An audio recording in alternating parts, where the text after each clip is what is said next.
भगवान बुद्धांसारख्या महान तपस्वीचा त्या ठिकाणी अपमान केलेला आहे. ही बौद्ध जनता या ठिकाणी सहन करणार नाही. वेळ प्रसंगी आम्ही रस्त्यावरती येऊ, आमचं रक्त सांडू आणि उद्या दंगलीचा उद्रेक उद्या मोठ्या प्रमाणामध्ये झाला तर याला जबाबदार प्रशासन राहील. त्यावरती गुन्हा दाखल करावा अशी विनंती आहे. तथागत गौतम बुद्धांचा जय असो, डॉक्टर बाबासाहेब आंबेडकरांचा जय असो. बंधू कालीचरणवर गुन्हा दाखल, आयोजकांवर गुन्हा दाखल, बंधू कालीचरणवर गुन्हा दाखल. अरे या बंधू कालीचरणचं करायचं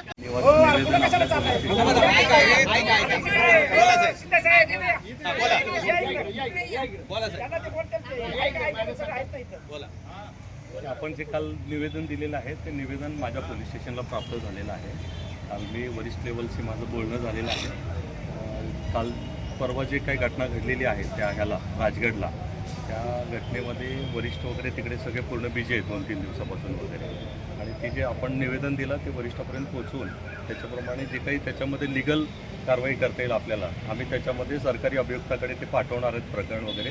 त्यांच्याकडून ज्या प्रमाणे त्यांनी आम्हाला ते मार्गदर्शन करतील कुठल्या सेक्शनप्रमाणे गुन्हा दाखल होऊ शकतो वगैरे ते आम्ही पाहून त्याप्रमाणे आम्ही पुढील कारवाई करीत आहोत.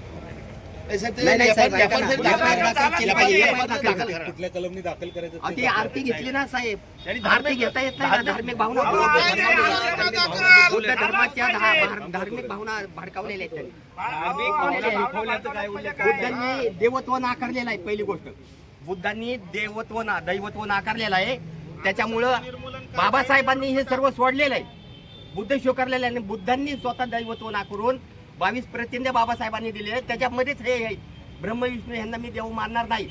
आणि जर तुम्ही बुद्धाची मूर्ती त्या ठिकाणी ठेवून बुद्धासमोर जर देवीची आरती घेत असाल म्हणजे ह्याचा अर्थ बुद्धांना संकुचित करणं, एकदम कमीपणा दाखवणं. आणि तुमचा कल कुठं आहे? हिंदू राष्ट्राकडे आहे असं आम्हाला तरी वाटतंय. प्रत्येक राज्यामध्ये, प्रत्येक भारतामध्ये हे षडयंत्र चालू आहे. हे आमचं षडयंत्र आहे. हे थांबवलं पाहिजे कुठेतरी. त्याच्यामुळं अशा बंधू बाबांना वेळी जर आवर घातला नाही तर हे परत अजून प्रत्येक गावागावामध्ये जाऊन हे संपूर्ण बौद्ध समाज हिंदू झाल्याशिवाय राहणार नाही. ह्याचं कुठेतरी आम्हाला वाईट वाटतंय. आणि म्हणून आम्हाला एवढी विनंती आपल्याला आहे की त्वरित ही गुन्हा दाखल यांच्यावर झाला पाहिजे. कारण आज कटआउटवर बाबासाहेब आंबेडकरांनी बुद्ध आले, पूर्वी येत नव्हते कधीच. आज कटआउटवर बाबासाहेब बुद्ध यायला लागल्यात.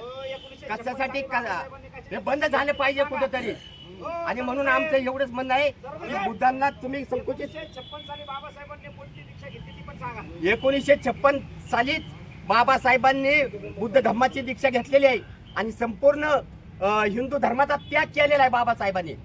आणि म्हणून ह्या महाराष्ट्रात, या भारतामध्ये जे राहतात, जे बुद्ध विचाराचे लोक आहेत, जे बुद्ध आहेत, त्यांना हे मुळीच पटणारी घटना नाही. आणि हे शैव दैववादाकडे घेणारे म्हणजे नेणारी ही घटना आहे.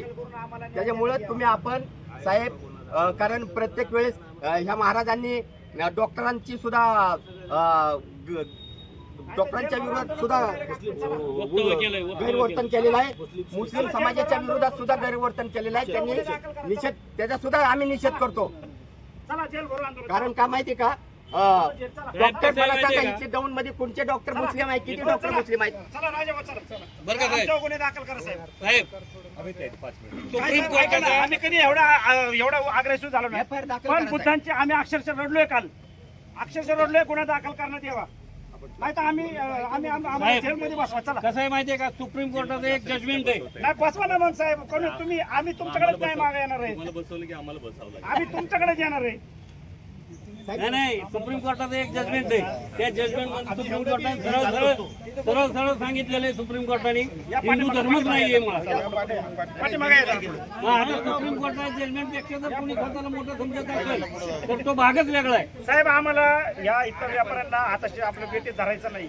त्यामुळे आम्ही स्वतःहून काय करायला मागत नाही, पण आम्हाला करायला भाग पाडले करायचं नाही. आमची एक भावना आहे आणि तीव्र भावना आहे साहेब. माझी सर्वांना विनंती आहे, याच्यावर जे आहे ते लिगल होईल. मी अगोदर पण तुम्हाला बोललेलो आहे. सरकारी अभियुक्ताशी आम्ही क्षणाचा विचार न करता गुन्हे दाखल झालेले आहेत पोलीस स्टेशनला साहेब. मग हा सुद्धा एक गंभीर गुन्हा आहे. गंभीर गुन्हा दाखल. एक मिनिट थांब, बोलू दे. प्रत्येक गुन्ह्यामध्ये तुम्ही अभिव्यक्त्यांचा सल्ला घेताय का? आतापर्यंत हिंदूंनी ज्या ज्या वेळेस गुन्हे दाखल करायला सांगितले ह्या 2 पोलीस स्टेशनने केले त्याचे पुरावे. आता जर बौद्ध धर्मीयांचा जर अपमान होत असेल आणि त्यांच्या भावना एवढ्या तीव्र असतील तर तुम्ही असं कसं म्हणू शकता? कायद्याच्या दृष्टीने अभिव्यक्तींची सल्ला घेतो, वरिष्ठांचा सल्ला घेतो, प्रत्येक गोष्टीत तुम्ही का नाही घेतलं? म्हणजे तुम्ही हिंदू धर्माच्या बाजूने आहात का? बौद्ध धर्माला वेगळं समजताय का? आणि किंवा इतर धर्म? कारण का सत्ता त्याच्या मला, मी पत्रकार म्हणून बोलतोय, मला बोलू द्या.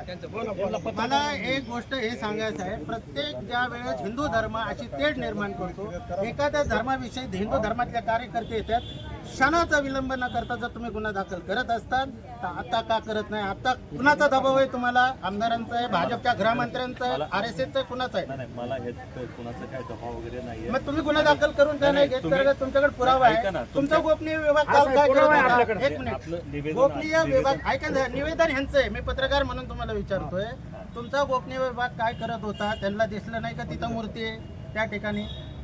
त्यांना दिसलं नाही का तिथं